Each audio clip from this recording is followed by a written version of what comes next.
Ambientado entre a Segunda Guerra Mundial e a Guerra do Vietnã, O Diabo de Cada Dia traz a história de diversos personagens de um canto esquecido de Ohio. O filme tem um elenco de peso, mas será que mesmo assim vale a pena assistir?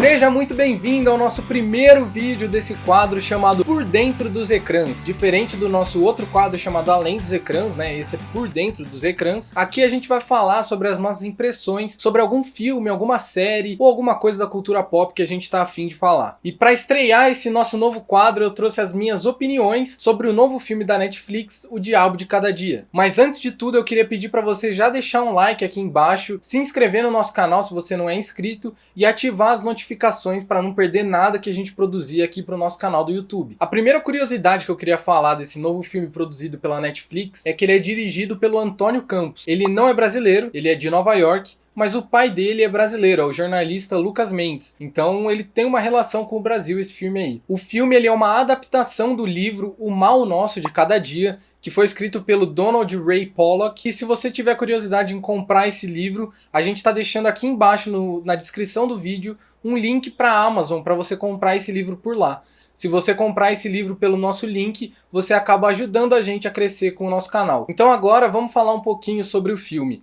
Eu vi que as críticas elas estão bastante divisivas sobre o filme, né? Tem bastante gente falando que não gostou, bastante gente falando que gostou, bastante gente falando que não gostou da história, só gostou dos atores. Bom, O Diabo de Cada Dia ele é um drama familiar que não tem exatamente um protagonista, ele não tem um personagem principal. O que mais chega próximo disso é o Arvin Russell, que é interpretado pelo Tom Holland, que por sinal o menino leva jeito pro que faz. Ele é muito bom, a gente tá acostumado em ver ele lá em Homem-Aranha, né? Que é um cara super carismático, super extrovertido, e aqui é praticamente o oposto disso, ele nem tem poderes de aranha. O Arvin Russell, ele é filho de um veterano da Segunda Guerra Mundial, o Willard, que é interpretado pelo Bill Skarsgård, que é o Pennywise em It, a Coisa. O Arvin Russell, ele é um garoto que acaba utilizando da violência para fazer o bem, mas esse bem ele tem que ser bem entre aspas, porque não é realmente o bem que ele faz. Ele não é um justiceiro. É entendível as coisas que ele faz, mas ao mesmo tempo também não é. Então, esquece isso. Não é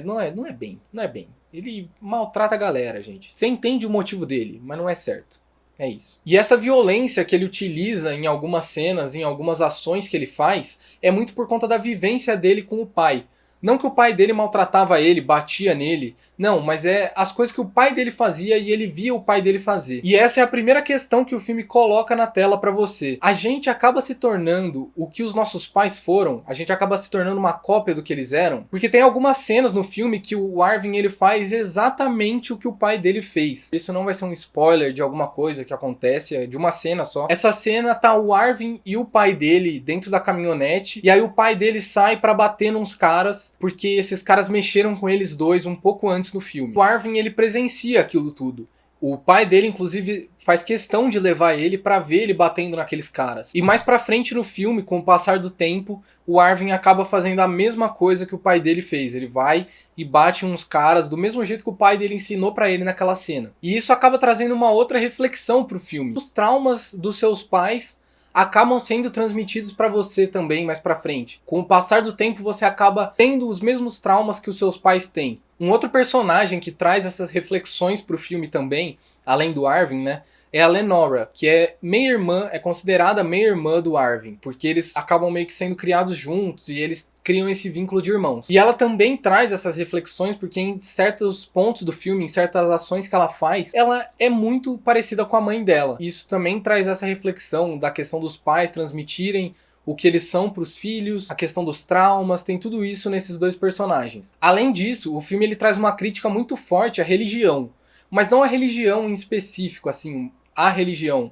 Ele traz mais uma crítica para a religiosidade, para a crença em alguma coisa e como aquilo pode ser prejudicial para você e acaba, às vezes, favorecendo algumas pessoas. Existem 3 personagens que têm isso muito forte no filme. O Willard, que numa tentativa de salvar alguém que ele ama, ele acaba sacrificando uma outra coisa importante para ele. E isso acaba mostrando pra gente na tela como a crença pode ser algo prejudicial para as pessoas às vezes. A crença muito forte, né, em alguma coisa, assim, você crê 100% naquilo. Lógico que você pode ter fé nas coisas, mas né, muito forte, às vezes é demais. Um outro personagem que traz isso é o Roy, que é o pai da Lenora. Em um momento do filme ele acaba ouvindo a voz de Deus e Deus fala pra ele que ele tem o poder de ressurreição. Ele consegue ressuscitar as pessoas. E aí, com o passar do tempo, ele vai ficando meio doente mental, assim, pelas ações que ele comete. Ele acaba fazendo coisas que ele diz que foi Deus que mandou ele fazer. E por último, mas não menos importante, a gente tem o pastor, que é interpretado pelo nosso queridíssimo Batman, o Robert Pattinson, que da mesma forma que o Tom Holland, ele tá fantástico nesse filme. O Robert Pattinson, ele é muito bom, ele vai ser um dos melhores da geração dele, ele é fantástico.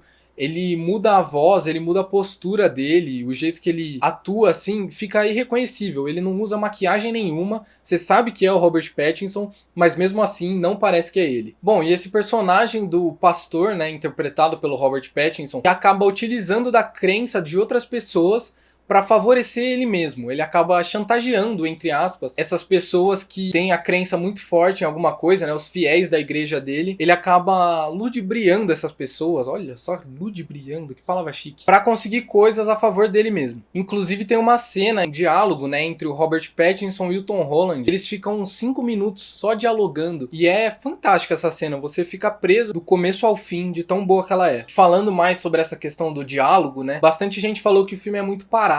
Eu vi alguns vídeos de um pessoal falando que o filme ele é parado, ele não anda tanto. E eu não achei isso. Ele só não é um filme de ação que a gente tá acostumado com a Marvel aí no cinema. A gente vê explosões, tiro, pessoa voando. Não, ele é um drama familiar, um pouco violento, mas eu não achei parado, eu achei que ele flui bem tranquilo, assim. Ele tem 2 horas e pouco e pra mim passou super rápido. Não ficava olhando no horário pra ver, deixa eu ver se falta muito pra acabar. O que eu acho que as pessoas pensam às vezes que o filme pode se tornar maçante, eu acabo entendendo elas também, é que o filme ele tem um narrador por trás que conta algumas coisas que não são faladas na cena. E ele fica do começo ao fim com você no filme, narrando o filme, explicando tudo o que tá acontecendo. Eu achei que funciona super bem, só no final que ele não funciona direito, porque você já tá familiarizado com os personagens, com os cenários, você já sabe quais são as intenções dos personagens, e no final eu achei que ele ficou um pouco desnecessário. Mas no começo e na metade do filme eu achei que ele foi bem tranquilo. Um outro ponto que pode às vezes acabar deixando o filme meio cansativo e um pouco confuso é a não linearidade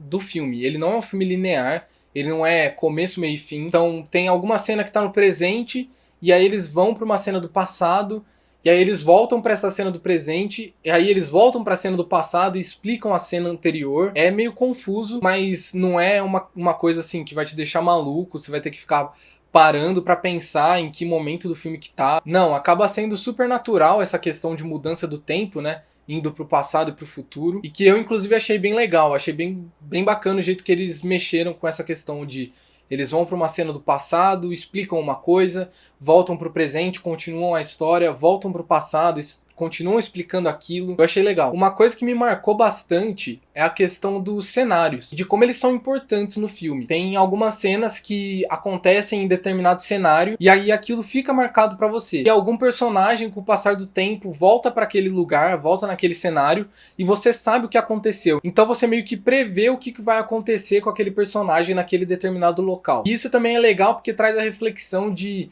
como o cenário ele muda de acordo com o personagem. Então, se o personagem ele tá feliz, o cenário é de um jeito. E aí o mesmo cenário, numa cena tensa, por exemplo, o cenário fica completamente diferente e é o mesmo lugar. Uma coisa que eu achei legal do filme é a ligação entre os personagens e como eles se ligam com o passar do filme. No começo do filme ele me lembrou até um pouco Pulp Fiction. Lógico que não é Pulp Fiction, não tem nada a ver com Pulp Fiction o filme, mas essa questão dos personagens, ele contar várias histórias no mesmo tempo. E aí no final elas acabam se ligando de certa forma. Bom, O Diabo de Cada Dia, ele é um filme que podia ser muito mais violento do que é. Não é necessário ser mais violento, ele é violento na medida certa. Ele muitas vezes parece que vai virar um filme de terror, de assassinato numa família do interior dos Estados Unidos, e não é isso que acontece. Ele é bem um drama familiar mesmo, e o diabo que fala no título do filme é mais os demônios na cabeça das pessoas, sabe? Os traumas que as pessoas têm e os pensamentos que elas têm que levam elas a fazer algumas coisas que não são certas. No geral, eu terminei de ver o filme bem satisfeito e fiquei bem feliz pelo fato dele ter uma identidade própria. Ele não é um filme genérico da Netflix ou de qualquer streaming, que as pessoas elas fazem o filme só pra poder lucrar em cima daquilo. Não, ela tem uma identidade própria. O diretor, ele consegue passar a visão dele pro cinema. E isso que é o mais legal, né? A gente ter a diversidade das interpretações das histórias. Mas agora eu quero saber de você. O que você achou desse filme? Você gostou do filme? Você não gostou? Você acha que só os personagens que salvam o filme? Só os atores, né, no caso? Sobre a duração do filme, você achou que o filme é muito longo? Ele é muito parado? Como que foi pra você assistir esse filme? Conta aqui nos comentários que a gente vai gostar de ler e vai poder continuar essa conversa sobre o filme lá embaixo. Se você gostou desse vídeo, deixa um like aí embaixo, não custa nada, só clicar ali no botãozinho. Se inscreve no canal se você não for inscrito e já ativa as notificações para não perder nada que a gente faz. E aproveita e compartilha esse vídeo com mais pessoas para elas poderem ver a nossa visão do filme. Então é isso, eu sou o Léo Vassoler e até uma próxima. Fui!